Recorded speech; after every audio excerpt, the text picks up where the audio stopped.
दफ्तर का बाबू एक बेज़बान जीव है। मजदूरों को आंखें दिखाओ तो वह त्योरियों बदलकर खड़ा हो जाएगा। कुली को एक डांट बताओ तो सिर से बोझ फेंक कर अपनी राह लेगा। किसी भिखारी को दुत्कारो तो वह तुम्हारी ओर गुस्से की निगाह से देखकर चला जाएगा। यहाँ तक कि गधा भी कभी कभी तकलीफ पाकर दो लत्तियों झड़ने लगता है, मगर बेचारे दफ्तर के बाबू को आप चाहे आंखें दिखाएं, डांट बताएं, दुत्कारें या ठोकरें मारो, उसक माथे पर बल न आएगा। उसे अपने विकारों पर जो अधिपत्य होता है वह शायद किसी संयमी साधु में भी न हो। संतोष का पुतला, सब्र की मूर्ति, सच्चा आज्ञाकारी, गरज उसमें तमाम मानवीय अच्छाइयाँ मौजूद होती हैं। खंडहर के भी एक दिन भग्य जाते हैं। दिवाली के दिन उस पर भी रोशनी होती है, बरसात में उस पर हरियाली छाती है, प्रकृति की दिलचस्पियों में उसका भी हिस्सा है। मगर इस गरीब बाबू के नसीब कभी नहीं जागते। इसकी अंधेरी तकदीर में रोशनी का जलावा कभी नहीं दिखाई देता। इसके पीले चेहरे पर कभी मुस्कुराहट की रोशनी नजर नहीं आती। इसके लिए सूखा सावन है, कभी हरा भादो नहीं। लाला फतेहचंद ऐसे ही एक बेज़बान जीव थे। कहते हैं मनुष्य पर उसके नाम का भी असर पड़ता है। फतेहचंद की दशा में यह बात यथार्थ सिद्ध न हो सकी। यदि उन्हें हारचंद कहा जाए तो कदाचित यह अत्युक्ति न होगी। दफ्तर में हार, जिंदगी में हार, मित्रों में हार, जीतन में उनके लिए चारों ओर निराशा ही थी।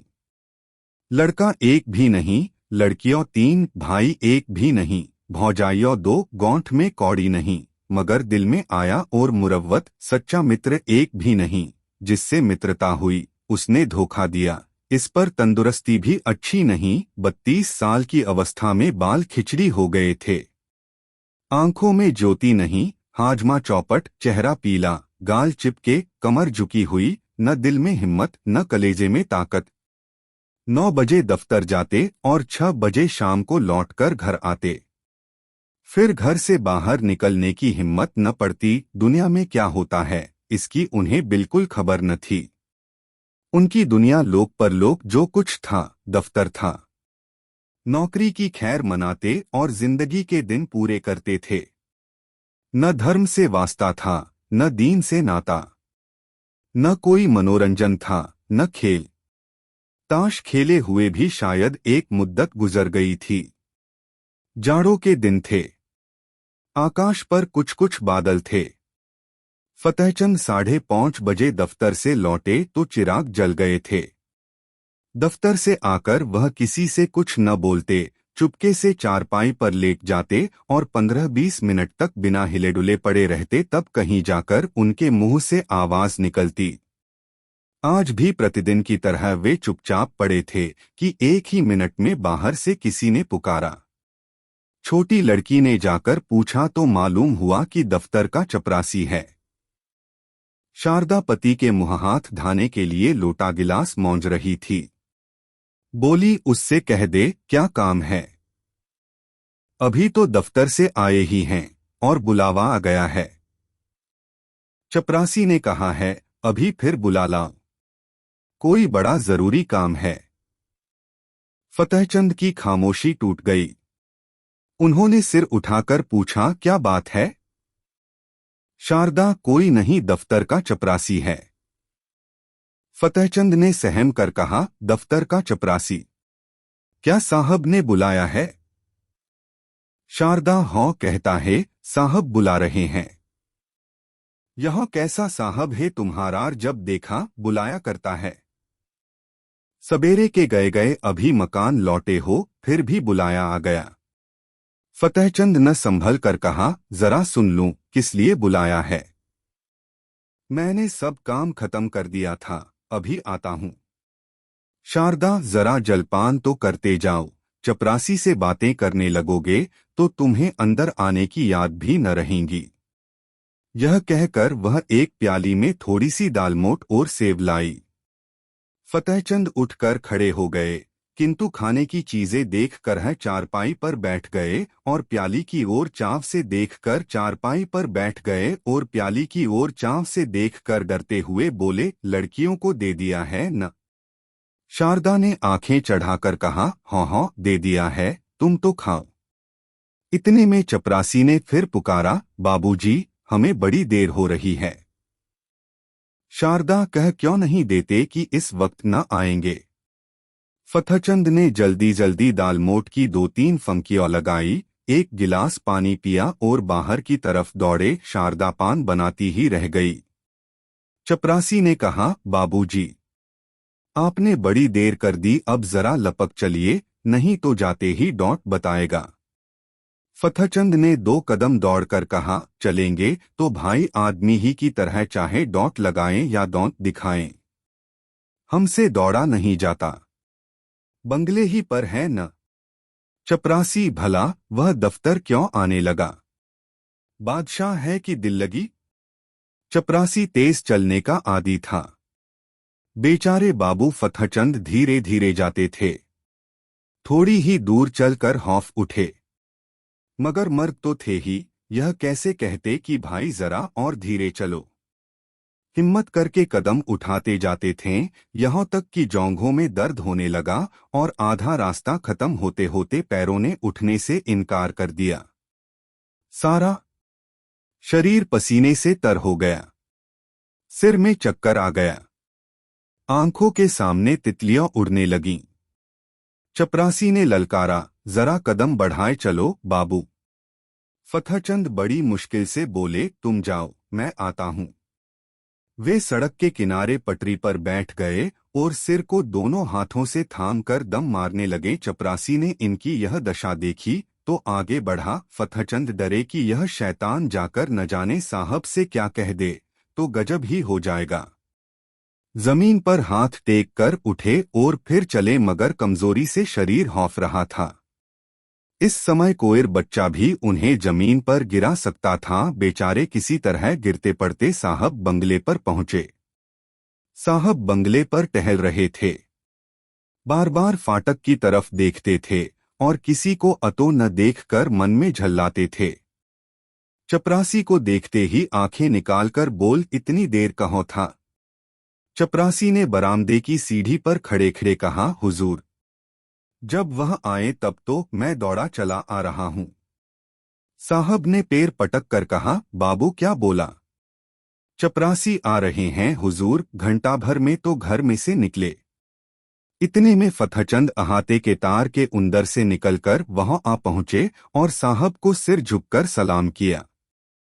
साहब ने कड़कर कहा, अब तक कहाँ था?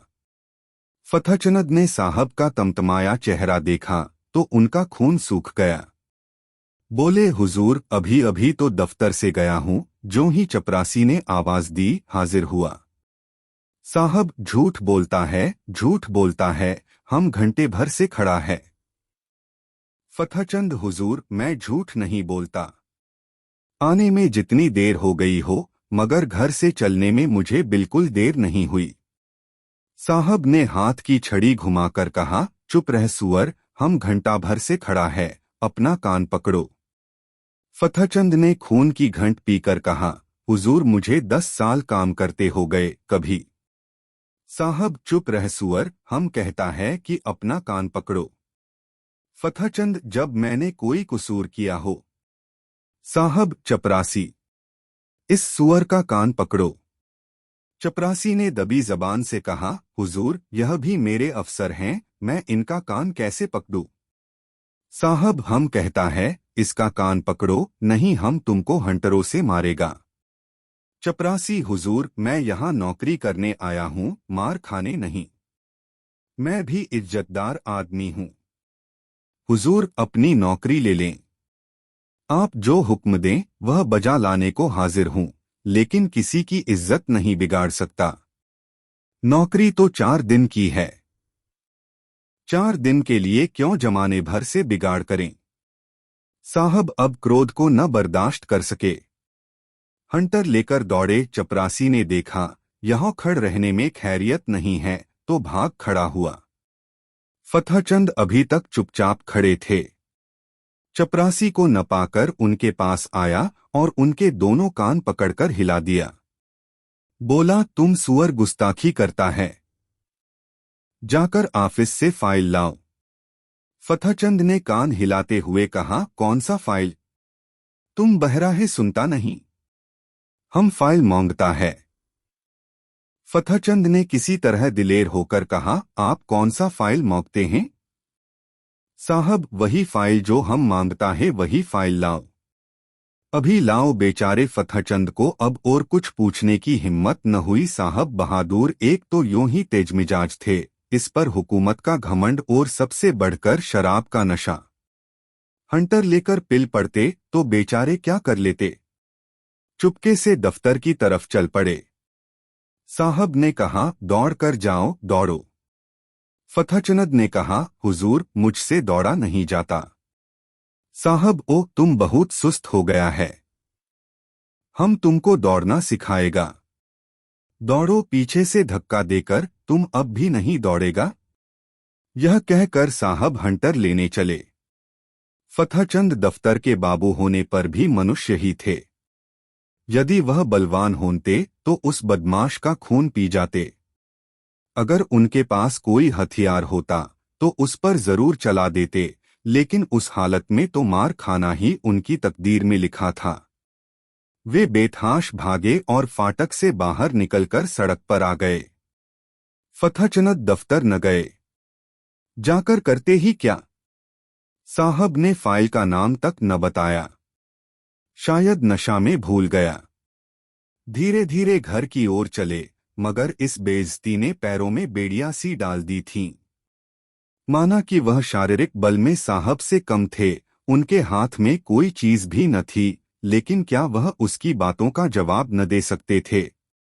उनके पैरों में जूते तो थे, क्या वह जूते से काम न ले सकते थे? फिर क्यों उन्होंने इतनी जिल्लत बर्दाश्त की? मगर इलाज की क्या था? यदि वह क्रोध में उन्हें गोली मार देता तो उसका क्या बिगड़ता? शायद 1-2 महीने की सादी कैद हो जाती। संभव है 200-400 रुपए जुर्माना हो जात, मगर इनका परिवार तो मिट्टी में मिल जाता। संसार में कौन था जो इनके स्त्री बच्चों की खबर लेता? वह किसके दरवाजे हाथ फैलाते? यदि उसके पास इतने रुपए होते जिसे उनके कुटुंब का पालन हो जाता, तो वह आज इतनी जिल्लत न सहते। या तो मर ही जाते या उस शैतान को कुछ सबक ही दे देते। अपनी जान का उन्हें डर न था। जिंदगी में ऐसा कौन सुख था जिसके लिए वह इस तरह डरते? ख्याल था सिर्फ परिवार के बर्बाद हो जाने का। आज फतहचंद को अपनी शारीरिक कमजोरी पर जितना दुख हुआ उतना और कभी न हुआ था। अगर उन्होंने शुरू ही से तंदुरुस्ती का ख्याल रखा होता, कुछ कसरत करते रहते, लकड़ी चलाना जानते होते, तो क्या इस शैतान की इतनी हिम्मत होती कि वह उनका कान पकड़ता, उसकी आंखें निकला लेते? कम से कम दन्हे घर से एक छुरी लेकर चलना था, और न होता तो 2-4 हाथ जमाते ही पीछे देखा जाता, जेल जाना ही तो होता या और कुछ। वे ज्यों-ज्यों आगे बढ़ते थे, त्यों-त्यों उनकी तबीयत अपनी कायरता और बोदेपन पर और भी झल्लाती थी। अगर वह उचक्कर उसके 2-4 थप्पड़ लगा देते तो क्या होता? यही न कि साहब के खानसामे बैरे सब उन पर पिल पड़ते और मारते मारते बेदम कर देते। बाल बच्चों के सिर पर जो कुछ पड़ती, साहब को इतना तो मालूम हो जाता कि गरीब को बेगुनाह जलील करना आसान नहीं। आखिर आज मैं मर जाऊं तो क्या हो? तब कौन मेरे बच्चों का पालन करेगा? तब उनके सिर जो कुछ पड़ेगी वह आज ही पड़ जाती तो क्या हर्ज था? इस अंतिम विचार ने फतहचंद के हृदय में इतना जोश भर दिया कि वह लौट पड़े और साहब से जिल्लत का बदला लेने के लिए 2-4 कदम चले, मगर फिर ख्याल आया, आखिर जो कुछ जिल्लत होनी थी वह तो हो ही ली। कौन जाने बंगले पर हो या क्लब चला गया हो। उसी समय उन्हें शारदा की बेकसी और बच्चों का बिना बाप के जाने का ख्याल भी आ गया। फिर लौटे और घर चले। घर में जाते ही शारदा ने पूछा, किस लिए बुलाया था? बड़ी देर हो गई। फतहचंद ने चारपाई पर लेटते हुए कहा, नशे की सनक थी और क्या? शैतान ने मुझे गालियां दी, जलील किया, बस यही रट लगाए हुए था कि देर क्यों की। निर्दयी ने चपरासी से मेरा कान पकड़ने को कहा। शारदा ने गुस्से में आकर कहा, तुमने एक जूता उतार कर दिया नहीं सुआर को। फतहचंद, चपरासी बहुत शरीफ है। उसने साफ कह दिया, हुजूर मुझसे यह काम न होगा। मैंने भले आदमियों की इज्जत उतारने के लिए नौकरी नहीं की थी। वह उसी वक्त सलाम करके चला गया। शारदा, यही बहादुरी है। तुमने उस साहब को क्यों नहीं फटकारा? फतहचंद, फटकारा क्यों नहीं, मैंने भी खूब सुनाई। वह छड़ी लेकर दौड़ा, मैंने भी जूता संभाला। उसने मुझे छड़ियों जमाई, मैंने भी कई जूते लगाए। शारदा ने खुश होकर कहा, सच? इतना सा मुंह हो गया होगा उसका। फतहचंद, चेहरे पर झाड़ू सी फिरी हुई थी। शारदा, बड़ा अच्छा किया तुमने, और मारना चाहिए था। मैं होती तो बिना जान लिए न छोड़ती। फतहचंद, मार तो आया हूं, लेकिन अब खैरियत नहीं है। देखो क्या नतीजा होता है। नौकरी तो जाएगी ही, शायद सजा भी काटनी पड़े। शारदा, सजा क्यों काटनी पड़ेगी? क्या कोई इंसाफ करने वाला नहीं है? उसने क्यों गालियां दी, क्यों छड़ी जमाई? फतहचंद, उसने सामने मेरी कौन सुनेगा? अदालत भी उसी की तरफ हो जाएगी। शारदा, हो जाएगी, हो जाए, मगर देख लेना अब किसी साहब की यह हिम्मत न होगी कि किसी बाबू को गालियां दे बैठे। तुम्हें चाहिए था कि ज्यों ही उसके मुंह से गालियां निकली, लपक कर एक जूता रसीद कर देते। फतहचंद, तो फिर इस वक्त जिंदा लौट भी न सकता। जरूर मुझे गोली मार देता। शारदा, देखी जाती। फतहचंद ने मुस्कराकर कहा, फिर तुम लोग कहाँ जाती? शारदा, जहां ईश्वर की मर्जी होती। आदमी के लिए सबसे बड़ी चीज इज्जत है, इज्जत गंवाकर बाल बच्चों की परवरिश नहीं की जाती। तुम उस शैतान को मार का आए होते तो मैं गरूर से फूली नहीं समाती। मार खाकर उठते तो शायद मैं तुम्हारी सूरत से भी घृणा करती। यों जबान से चाहे कुछ न कहती, मगर दिल से तुम्हारी इज्जत जाती रहती। अब जो कुछ सिर पर आएगी, खुशी से झेल लूंगी। कहाँ जाते हो, सुनो सुनो, कहाँ जाते हो? फतहचंद दीवाने होकर जोश में घर से निकल पड़े। शारदा पुकारती रह गई। वह फिर साहब के बंगले की तरफ जा रहे थे। डर से सहमे हुए नहीं, बल्कि गरूर से गर्दन उठाए हुए। पक्का इरादा उनके चेहरे से झलक रहा था। उनके पैरों में वह कमजोरी, आंखें में वह बेकसी न थी। उनकी काया पलट सी हो गई थी। वह कमजोर बदन, पीला मुखड़ा, दुर्बल बदन वाला दफ्तर के बाबू की जगह अब मर्दाना चेहरा, हिम्मत भरा हुआ, मजबूत, गठा और जवान था। उन्होंने पहले एक दोस्त के घर जाकर उसक डंडा लिया और अकड़ते हुए साहब के बंगले पर जा पहुंचे। इस वक्त 9 बजे थे। साहब खाने की मेज पर थे, मगर फतहचंद ने आज उनके मेज पर से उठ जाने का इंतजार न किया। खानसामा कमरे से बाहर निकला और वह चिक उठाकर अंदर गए। कमरा प्रकाश से जगमगा रहा था। जमीन पर ऐसी कालीन बिछी हुई थी जैसी फतहचंद की शादी में भी नहीं बिछी होगी। साहब बहादुर ने उनकी तरफ क्रोधित दृष्टि से देखकर कहा, तुम क्यों आया? बाहर जाओ, क्यों अंदर चला आया? फतहचंद ने खड़े खड़े डंडा संभाल कर कहा, तुमने मुझसे अभी फाइल मांगा था, वही फाइल लेकर आया हूं। खाना खा लो तो दिखाऊं। तब तक मैं बैठा हूं। इत्मीनान से खाओ, शायद वह तुम्हारा आखिरी खाना होगा। इसी कारण खूब पेट भर खा लो। साहब सन्नाटे में आ गए। फतहचंद की तरफ डर और क्रोध की दृष्टि से देखकर कांप उठे। फतहचंद के चेहरे पर पक्का इरादा झलक रहा था। साहब समझ गए, यह मनुष्य इस समय मरने मारने के लिए तैयार होकर आया है। ताकत में फतहचंद उनसे पासन भी नहीं था, लेकिन यह निश्चय था कि वह ईंट का जवाब पत्थर से नहीं बल्कि लोहे से देने को तैयार है। यदि वह फतहचंद को बुरा भला कहते हैं तो क्या आश्चर्य है कि वह डंडा लेकर पिल पड़े। हाथापाई करने में यद्यपि उन्हें जीतने में जरा भी संदेह नहीं था, लेकिन बैठे बैठाए डंडे खाना भी तो कोई बुद्धिमानी नहीं है।